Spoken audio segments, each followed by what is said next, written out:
açtı o yarım gelmedi. Kavuştak güzel nigarım gelmedi. Hiçbir dünyada yoktur bir çetim, ay Allah'ıma gelsen yetesen dadime.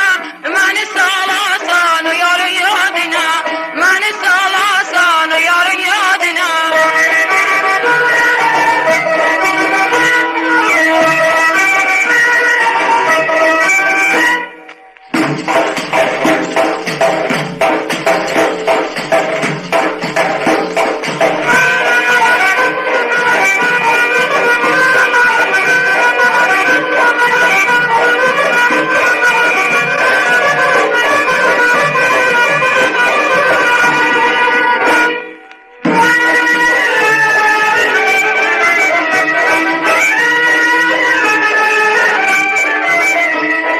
Hiçbir dünyada yoktur bir kesim, ay Allah'ıma gelsen yetesen dadime.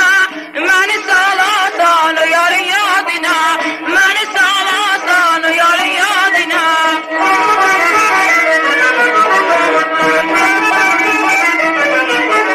Daha gidereni keserem bir haber, giderem yarımdan sarışan bir haber. Bana çok kızım benden ayrı salıp, seven eşkin canıma bela salıp. Bana çok kızım benden ayrı salıp, seven eşkin canıma bela salıp.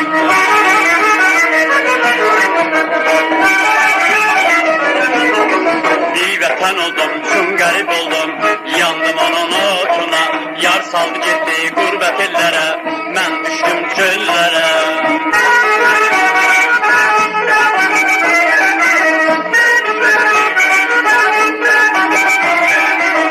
Giderem dağlarda sadır dağlaram. Düşmüşem ben yardan ayrı ağlaram. Laleler açtı o yarım gelmedi. Kavuştak güzel nigarım gelmedi. Hiçbir dünya